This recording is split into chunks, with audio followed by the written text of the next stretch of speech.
Se você já pesquisou qual linguagem de programação aprender no Google, você sabe exatamente a sensação que eu vou descrever agora aqui para você. Você abre um fórum, alguém diz que Python é a melhor linguagem. Aí você abre outro fórum, alguém jura que só JavaScript é o importante de agora para frente. Aí você vê um terceiro fórum dizendo que sem a linguagem C você nunca vai entender nada de programação de verdade. E você fecha as abas do navegador mais perdido do que quando você abriu lá pela primeira vez. E eu já passei por isso. Lá no começo, quando eu estava decidindo por onde eu ia começar os meus estudos, eu tinha o mesmo medo de escolher errado a minha linguagem de programação e perder o meu tempo. Ou seja, é um investimento assim absurdo na questão de tempo. E tempo não volta. Então o meu medo de escolher a linguagem errada, cara, era gigantesco. E o que eu aprendi depois de anos dando aula e acompanhando o mercado de perto é que essa pergunta, qual a melhor linguagem, ela está sendo feita de um jeito errado. A pergunta certa deveria ser outra. E isso é o que eu quero te mostrar hoje nesse vídeo. Cada linguagem nasceu resolvendo um problema específico. Algumas linguagens continuam focadas em resolver um problema específico até hoje, e outras se expandiram e hoje fazem, de tudo um pouco aí dentro do mercado de programação. Mas quando você entende para que cada uma foi feita, a escolha certa deixa de ser um chute no escuro, um chute no acaso, e passa a ser uma decisão de verdade. E é exatamente isso que eu vou te entregar aí nos próximos minutos aqui nesse vídeo. Eu vou falar sobre 9 linguagens, o que cada uma dessas linguagens faz de melhor, onde ela te coloca no mercado de trabalho e por que ela ainda é importante em 2026. Então pega um café ou uma água, porque a gente tem um caminho longo para percorrer.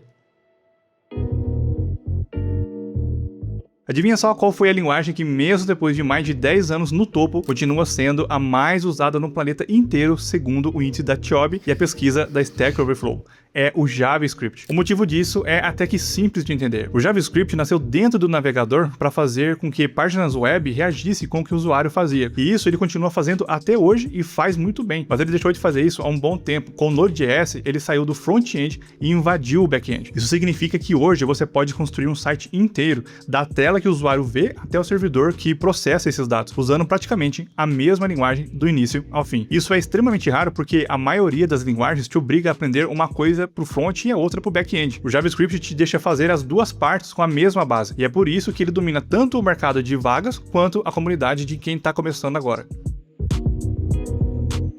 Se o JavaScript é o rei da web, o Python é a onda do momento. E aqui eu preciso te contar um número que impressiona até para quem já acompanha o mercado de programação. O TIOB de janeiro de 2026 registrou 25,3% de participação para o Python, o maior valor histórico já visto para uma única linguagem nesse índice. Mas por que isso aconteceu? O Python tem uma sintaxe simples, quase parecida com o inglês comum, o que reduz em muito a barreira de entrada para quem nunca programou. Mas o verdadeiro motivo da popularização recente do Python é outro. Praticamente, os grandes frameworks de inteligência artificial, TensorFlow, PyTorch, foram escritos em Python ou tem ele como interface principal. Então, quando você ouve falar de ciências de dados, automação de tarefas repetitivas ou inteligência artificial, o Python provavelmente está por trás disso. Ele virou a porta de entrada para quem quer trabalhar com inteligência artificial sem precisar lidar com a complexidade de linguagens mais baixo nível.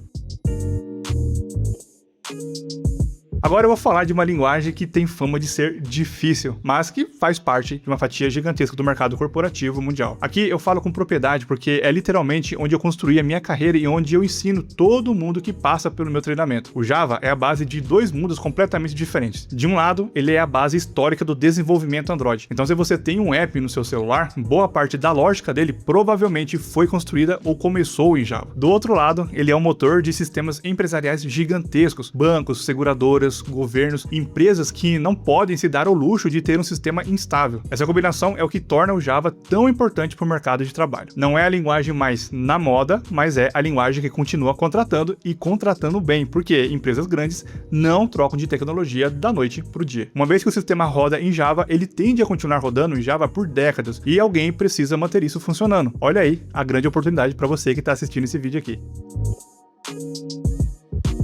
Eu já quero começar falando do C# para os amantes aí de games, porque se você já brincou com o Unity, que é um motor gráfico famoso para desenvolvimento de games, seja fazendo um joguinho simples ou só testando o motor mesmo, você já teve contato com o C#.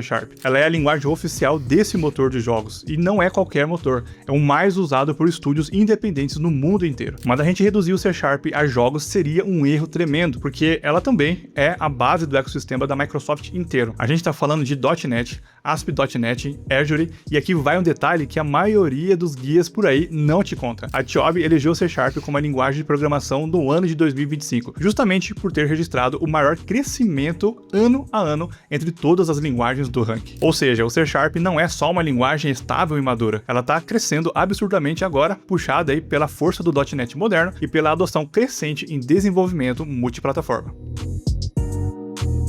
Agora chegamos numa linguagem que sofre um certo preconceito enorme dentro da própria comunidade de programação, e que, na minha opinião, esse preconceito é completamente injusto. Você provavelmente já ouviu alguém debochando do PHP em algum vídeo ou comentário aqui no canal ou canais de tecnologia. O problema é que quem debocha geralmente esquece um detalhe gigantesco. O PHP sustenta uma fatia enorme da web que você usa todos os dias. Sites de notícias, lojas virtuais, blogs, sistemas de gestão de conteúdos inteiros foram construídos e continuam sendo mantidos em PHP. Ele nasceu com um propósito claro: gerar páginas dinâmicas no servidor, e até hoje continua entregando exatamente isso. Quem trabalha de verdade com desenvolvimento web sabe que criticar o PHP sem entender o motivo dele ainda estar vivo é só desinformação disfarçada de opinião técnica. O PHP evoluiu e ficou muito mais moderna e continua gerando emprego real para um número enorme de desenvolvedores no Brasil e no mundo.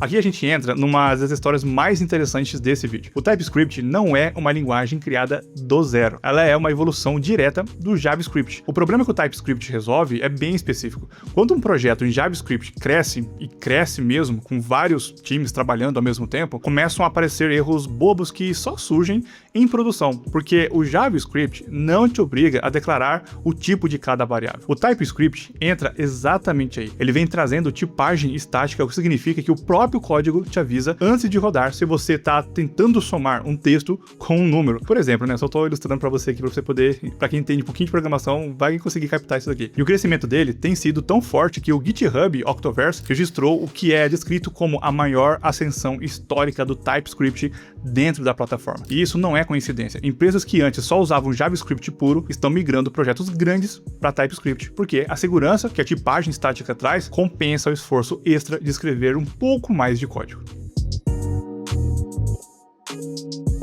Agora a gente sai do mundo da web e entra em território mais pesado. O C++ é conhecido, e com razão, pela robustez. Enquanto muitas linguagens dessa lista priorizam a facilidade na escrita, o C++ prioriza controle e performance. Ele te dá acesso mais direto à memória do computador, o que é exatamente o que você precisa quando está desenvolvendo um jogo complexo, com física realista e milhares de cálculos acontecendo por segundo, ou um sistema embarcado, daqueles que rodam dentro de um equipamento físico com recursos limitados. Não é uma linguagem fácil de aprender, e ele cobra um preço em tempo de estudo que o Python ou o JavaScript, por exemplo, não cobrariam, ou não cobram no caso. Mas quem domina C++ geralmente entra em nichos de mercado bem específicos e bem remunerados, justamente porque poucas pessoas têm a paciência de chegar até esse nível de domínio. Se o C++ já é considerado pesado, a linguagem C é a raiz de tudo isso. Ela é a linguagem fundamental por trás dos sistemas operacionais que você usa agora mesmo, e por trás de praticamente qualquer software que precisa conversar diretamente com o hardware da máquina. Aprender a linguagem C não é sobre construir o próximo aplicativo da moda, é sobre entender como o computador realmente funciona debaixo dos panos. Quem passa por essa base costuma ter uma compreensão de programação muito maior do que quem aprendeu direto numa linguagem que realmente esconde essa complexidade. E é por isso que, mesmo décadas depois de criado, a linguagem C continua entre as linguagens mais relevantes de qualquer ranking técnico sério que leve linguagem de programação sério aí. E para fechar esse vídeo, duas linguagens que caminham juntas porque resolvem o mesmo tipo de problema em plataformas diferentes. O Swift é a linguagem oficial para desenvolvimento iOS, criada pela própria Apple para substituir o antigo Objective-C, e o Kotlin ocupa esse mesmo espaço do lado do Android, sendo hoje a linguagem recomendada oficialmente pelo Google para esse ecossistema. A lógica de aprender uma dessas duas linguagens é simples e direta. Se você já sabe que quer trabalhar especificamente com apps mobile e não com o back-end ou com a lógica geral do sistema, Swift ou Kotlin vão te colocar direto no time de desenvolvimento nativo, aquele time que constrói o app do jeito mais otimizado possível para aquela plataforma específica. Então, voltando para a pergunta de início do vídeo, qual é a melhor linguagem de programação? A resposta, depois de tudo que a gente viu aqui nesse vídeo, é que essa pergunta não existe sozinha. A pergunta certa, a pergunta ideal seria: qual área você quer seguir? E isso vai depender do seu objetivo. Se o seu objetivo é web, JavaScript e TypeScript são as suas opções mais viáveis. Se é inteligência artificial e dados, por exemplo, exemplo, cara, Python é praticamente inevitável para você. Se você quer sistemas corporativos robustos ou Android tradicional, o Java te dá um terreno sólido gigantesco. Se é Microsoft, jogos em Unity, por exemplo, C# resolve os dois mundos e muito mais. E se você quer entender o computador na raiz, C e C++ vão te ensinar isso do jeito mais direto e sem muita enrolação. A programação não para de evoluir e isso vale tanto para as linguagens quanto para o mercado que gira em torno delas. Mas o fundamento continua o mesmo, então o meu conselho de ouro para você que assistiu até aqui é: escolha pela área que é do seu interesse, não pelo hype do momento. E se você quer dar o pontapé inicial nos seus estudos aprendendo programação comigo, eu quero te convidar a conhecer o meu treinamento Fundamentos da Programação com a linguagem Java. Lá eu te ensino desde o básico até o desenvolvimento de uma API com o framework oficial da linguagem Java. Sem contar que você vai aprender a utilizar o Git e o GitHub para todos os requisitos necessários para uma contratação mais rápida possível. Lembrando de você conferir também a nossa plataforma, o Aratech Academy, que é uma plataforma focada em estudos de algoritmos e lógica de programação, para você poder afiar a sua arte do bem pensar e passar em entrevistas técnicas também. Então você vai ficar blindado aí para poder entrar no mercado de uma vez por todas. Tudo isso que eu tô falando para você é no primeiro link fixado aqui no comentário ou no link na descrição. Mas me conta aqui embaixo qual dessas linguagens você já usou ou qual delas você tá pensando em aprender agora. Um grande abraço e te vejo no nosso próximo vídeo.